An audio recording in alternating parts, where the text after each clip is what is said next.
Good afternoon.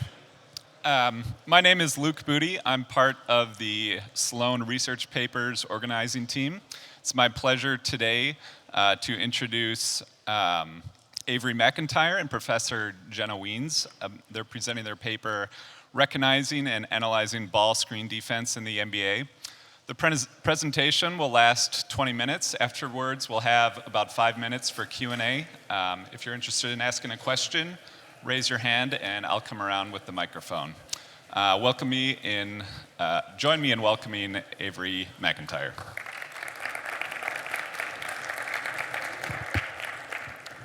All right, hello. Thanks for making us your lunch stop. This is our talk on recognizing and analyzing ball screen defense in the NBA. So here's a little overview of the talk that we're going to be going through today.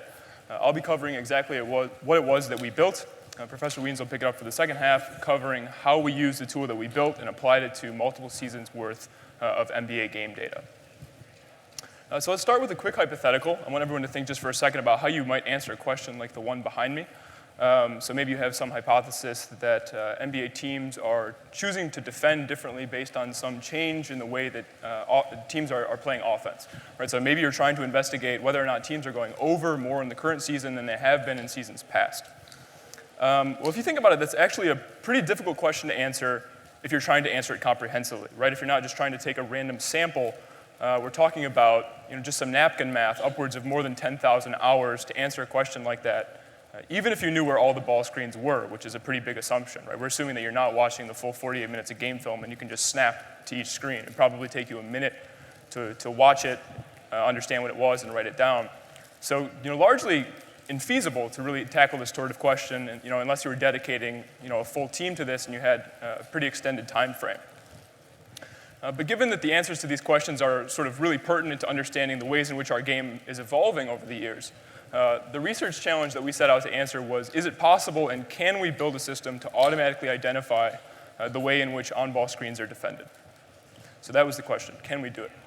The approach that we took to solving this problem utilizes machine learning. So when I say machine learning for the rest of the talk, just understand that means taking a set of labeled training data and learning to classify new examples from the training data that you've labeled.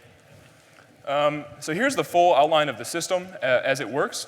On the top in red, what we have there, that's a paper presented here 2 years ago by McQueen and others that took in raw sport view position data and returned a list of all of the on-ball screens in the game. We've extended that work here with the blue section, and we say for each one of those on-ball screens, how was that screen defended? So now the full system as it works today, we take in raw sport view position data on the top left, and we're returning a list of on-ball screen instances with the way in which they were defended on the right. And for every on-ball screen, we're really just talking about the interplay between 4 players, right? The ball handler, the on-ball defender, the screener, and what we're calling the screener defender. And the way in which those 4 players interact really determine the scheme that you're using when you're defending the on-ball screen. So especially at the NBA level, you have kind of a limitless number of ways that you might approach defending the on-ball screen, right? Say that you want to send the ball handler to the sideline, you may choose to ice the screen. So depending on the influence, the outcome that you want to influence, there are plenty of ways in which you can choose a nuanced strategy to influence what the offense does. We've chosen to focus specifically on 4 broad categories of schemes here: over, under, switch, and trap. Here are full schematic diagrams of the ones that we've chosen. And you're probably sitting here wondering, well, doesn't that kind of miss a lot? So let me try and clarify 2 of those things. Let's say, for example, a hedge. How do we deal with a hedge? And the best way to think about this is, are the matchups maintained or are they not? So in the situation of a hedge, you have a hedger who steps out and they immediately return to their original matchup, right? So in that situation, the matchups were maintained, the original matchups were maintained, and we're calling that either an over or an under based on what the on-ball defender did. On the contrary, let's say that instead of just hedging and returning, that player hedges and it ultimately becomes a trap, as in the matchups were not maintained. We're calling that a trap. The matchups were not maintained. So matchups were maintained, over or under. Matchups were not maintained, trap or switch.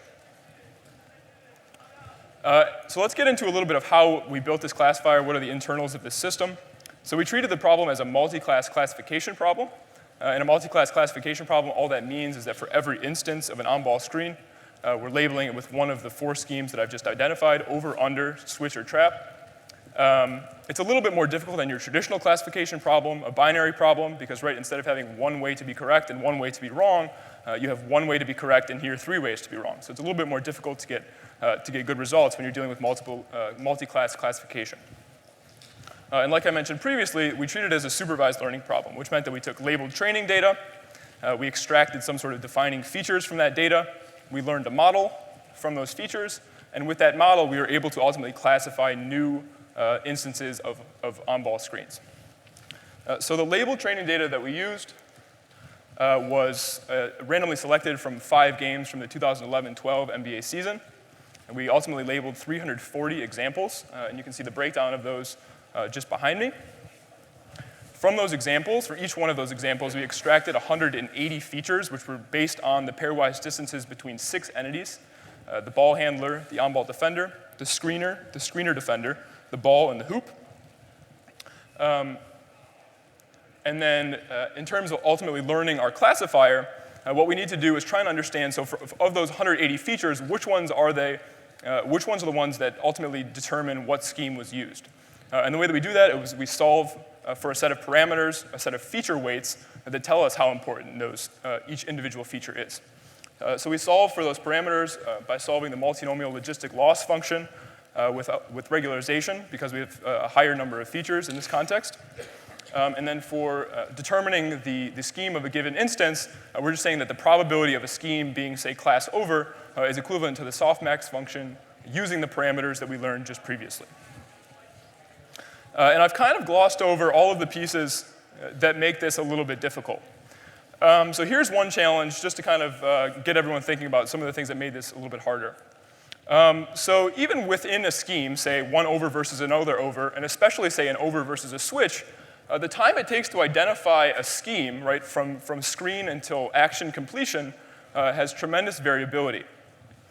So you're seeing behind me to the left an under that maybe takes relatively a short amount of time, right? Chris Paul just slides under the screen, versus an over where the hedger has to step in and then return to their matchup before we can actually identify that as simply an over. So how do we deal with this? Well, obviously we can't use a fixed length window.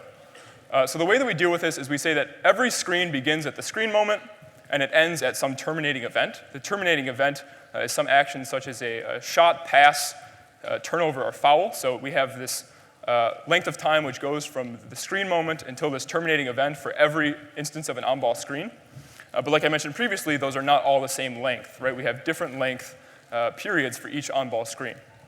It's difficult because ultimately we need a set of features that's the same length for every instance so we can learn our model from that. And the way that we end up with an equivalent amount of features for every instance of a ball screen is we segment the time that we do have for every on-ball screen, however long that may be, into a set of 10 windows and calculate statistics based on each one of those 10 windows. So regardless of how long the ball screen actually is in time, we split it into 10 windows and calculate statistics on that, arriving at an equivalent length feature set for each scheme. So let's talk a little bit about how well the system did that we built. Keep in mind here that recall sort of means how well we recognize a given scheme, and precision is how true are the classes that we're assigning. And given sort of the distribution of schemes, essentially how frequently one scheme occurs versus another, we achieved reasonably good results in terms of classifying the schemes. Given that we had a very low number of examples for trap, it led to less than desirable results, so we won't be focusing on trap. We'll be specifically focusing on over, under, and switch for the remainder of the analysis, which Professor Wiens will be delivering. Thank you. All right, so we applied our ball screen defense classifier to 5 seasons worth of data, consisting of over 3,800 games, and identified a total of 340,383 instances of ball screen defense, instances of over, under, and switch. And we looked at what defenses were doing from 3 different perspectives. From the perspective of the team and league, and then from the perspective of the individuals. The individuals both on offense and on defense. So let's start with trends across all seasons. So we didn't have SportView data for all seasons, so we went back to 2011, up to more or less today, or present. And the first thing we did was we looked at how often teams were running different defensive schemes. So here I'm plotting the ratio of the number of times the defense go over a screen versus under a screen. And we see a remarkable decrease in the number of times in this ratio of over to under in more recent years versus previous seasons. This is a rather curious trend, especially given the uptick in perimeter shooting. It reminds me of a recent quote. Let me play that for you. I just don't think that coaches today in basketball understand the game of basketball. They don't know anything about defenses. They don't know where people are going on the court. They talk about analytical basketball and all stuff like that. And I was talking. So Robertson isn't really talking about defending the pick and roll here. But maybe some of this analytical basketball stuff can help us understand what people are doing on the court. So let's look at what happens when the defense choose among different defensive schemes. So here I'm showing you the probability of the offense taking a three when the defense go over versus under versus switch. Not too surprisingly, when the defense go under the screen, the offense are more likely to take a three. They're also more likely to make that three. So perhaps what we're seeing is the offense adapting and capitalizing on choices made by the defense. We can also look at what individuals and duos are doing on offense. So a recent topic of an ESPN article asked this question: who's the best duo in the NBA? Westbrook and Durant or Curry and Draymond? Using our data, we can answer this question from the perspective of the ball screen. Who's better at running the ball screen? So we looked at all instances of Curry and Draymond running the ball screen and Westbrook and Durant running the ball screen. So we had 1,152 examples of Westbrook and Durant, fewer than Curry and Draymond. We had 1,667 examples of Curry and Draymond, but still enough we felt that we could do meaningful analysis. So here I'm plotting average points per possession when these duos run the ball screen. And compared to Westbrook and Durant in blue, Curry and Draymond come out ahead across all defenses. It doesn't really matter what the defense does. However, the gap is greatest when the defense go under. So how much of this improvement or difference is based on the fact that Curry and Draymond have just perfected the ball screen? Or is it their teammates? How can we tease those two apart? Well, we can look at what happens when another duo on the Warriors runs the ball screen or another duo on OKC runs the ball screen. So here in the lighter colors, I'm plotting the average for the Warriors when another duo runs the ball screen, and similarly for OKC when another duo runs the ball screen. And we see a positive effect that Curry and Draymond have. The same is not true for Westbrook and Durant, except in the case of switch. In the case of under, their other teammates are actually better. There are other duos on OKC that are better at running the ball screen when the defense goes under. And this might be because we're only considering cases where Westbrook was the ball handler. So what do the defenses do when they see each duo? Well, if we look at the distributions, they're surprisingly different. And perhaps coaches really do know what they're doing, at least when it comes to defending Curry and Draymond, because they are going over more often. They're fighting through more screens and trying to shut them down. Let's look at outcomes. So possession, we can look at outcomes number of different outcomes. Here we're focusing on made twos, made threes, missed twos, missed threes. I'm showing you the probability of each of these outcomes when the defense goes over.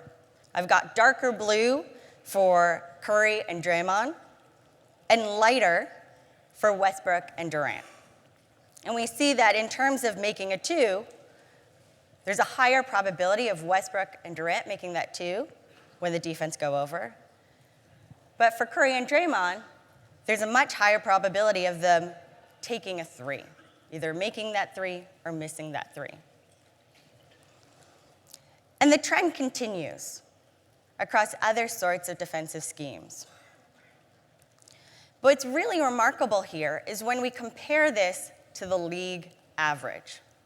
So I'm plotting the league average here in the black dashed lines. And this shows you what an anomaly Curry and Draymond are. Look at how far above the league average they are in terms of made threes and missed threes. So they're taking more threes, but at the expense of what? Not necessarily at the expense of made twos. They're still up there in terms of made twos, but they have a much lower probability of missed twos. So it shows you how spectacular they are. Whereas Westbrook and Durant, their distribution is more typical. So we've looked at this question of Westbrook and Durant versus Curry and Draymond. But is that even the question we should be asking when it comes to the ball screen? The answer is no. Other duos stand out. Well, Curry and Green are still at the top of this list when it comes to running the ball screen in terms of average points over and under. But near the top of this list, we also have Steph Curry and Andrew Bogut, Steph Curry and David Lee, Steph Curry and my grandmother. Well, Curry dominates on offense. There are certainly other standout duos. So here we see a list of sort of the top duos. We've got Chris Paul and DeAndre Jordan, Drew Holiday, Anthony Davis. So these are the best duos on offense. Who are the best duos on defense? What was interesting was when we looked at this question, we saw different duos across different schemes.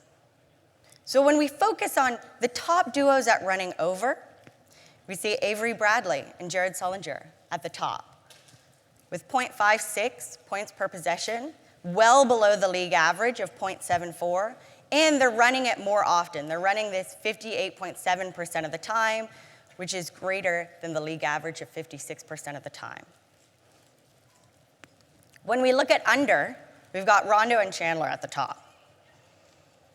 Again, almost all of these duos are running this defense more often than the league average, and they're managing to keep the offense well below the league average in terms of points per possession allowed. But what you may have noticed if I flip between these two lists is that there's one pair, one duo, that show up on both lists. Klay Thompson and Draymond Green. They're also the only duo that doesn't run over and under more than the league average. Because they're so effective at running these defensive schemes, they might be choosing to mix it up more often than other pairs.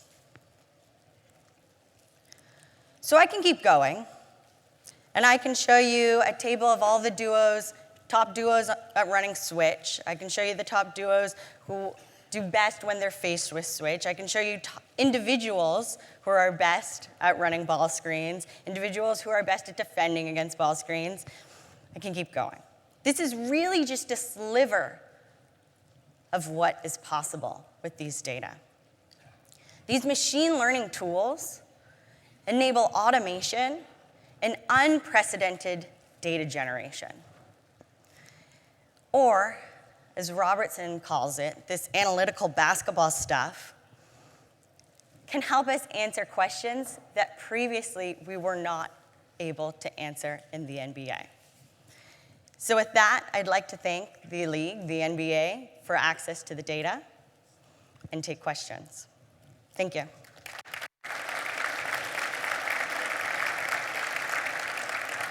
I'd also like to invite my co-authors up on stage. Professor Guttag, Joel Brooks, and Avery McIntyre.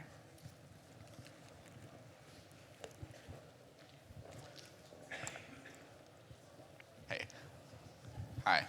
I believe you mentioned that temporal variation was an issue in terms of dealing with the classifier. Have you considered temporal alignment methods in order to improve your classifier and the predictive accuracy of that? Temporal alignment methods, like dynamic time warping or something like that. Yeah, so that's certainly an approach that we could explore. The simple alignment of just screen event alignment of screen and the pass or shot or turnover or foul worked pretty well. So we didn't try out DTW, but we could.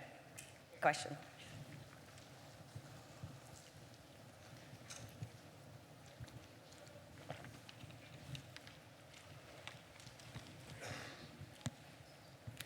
How did you guys deal with moving screens? Because obviously they're supposed to be called, but a lot of times they're not. So did you factor that into your data? You labeled the data. That's a good question. So when we were labeling the data, so ultimately, right, when we're labeling data, that goes into our training set. So if it was so blatant that it was difficult to tell, we were labeling that unclear, and that didn't go into our training set. So moving screens, if they occurred in the set that we were analyzing, they would have been labeled as either over, under, trap, or switch. But in the training data, we tried not to have anything that was so obnoxious looking that it didn't really fit into any of those categories.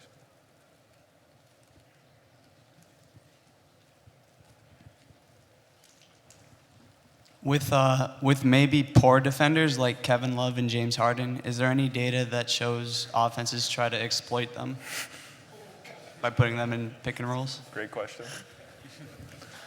We'll find some. Yeah.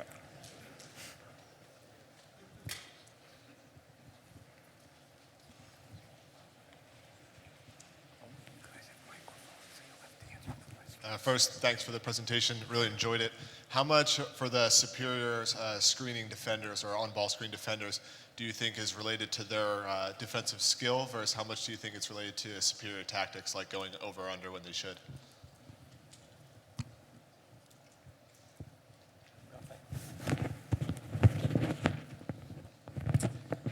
Well, we're short of microphones. So the question is really, what we're showing here, as we typically do in a statistical analysis, is association, right? And you're asking a causal question, what's actually causing it? Teasing those two things apart is statistically very challenging. There are methods that you can use to do it. We tried to get a little bit at some of those questions when Jenna presented the comparison between a duo and the rest of their team to try and understand, at least to control for some variables. But in general, it's very hard to control for. But as a basketball fan, I'm sure it's the case that the skill of the players is always the most important thing. Sorry, coaches.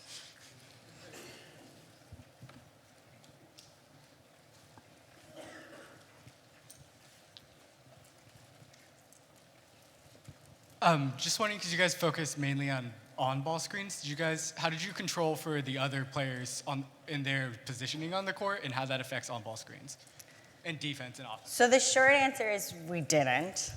So we considered, well, we know that it's not just these 4 players. To simplify the analysis somewhat, we focused on just the 4 that were involved in the ball screen. But you're perfectly right, and we do think that the other players on the court will have an effect, and that's something that we could look at in future work. I think we've got time for one more question.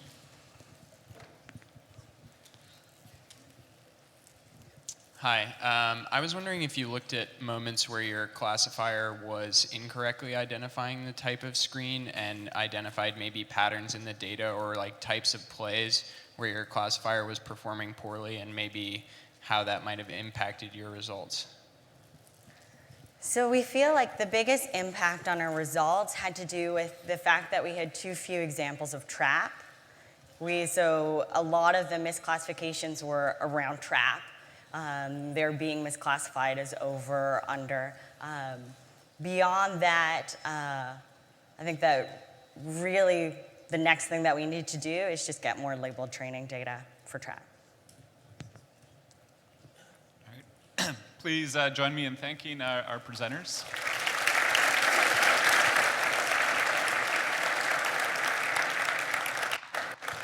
And the next talk will start in a few minutes. 5 minutes.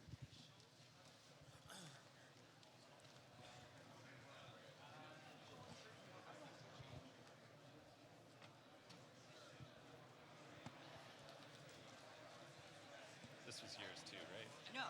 No? That was here? Okay. I'm assuming you want this microphone back? Yes. Thank you.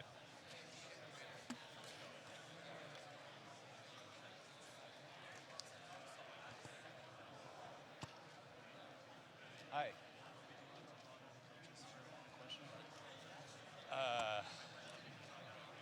Generally, no, but if they're open to it, I think it's all right. Yeah. All right. I was hoping they'd ask a question.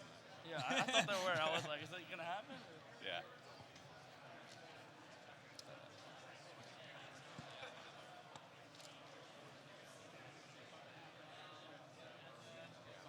Nice job. I was wondering. Dad.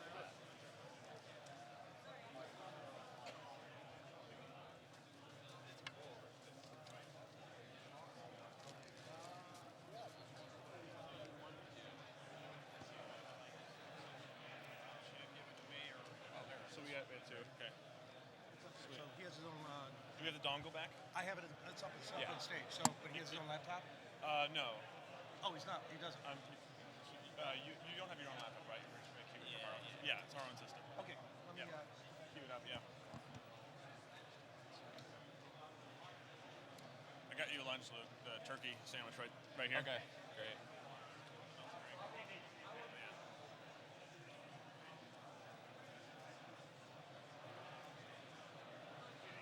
Nice. That worked out really well, I think. Yeah, I thought that was a good one. That was awesome. I really enjoyed that.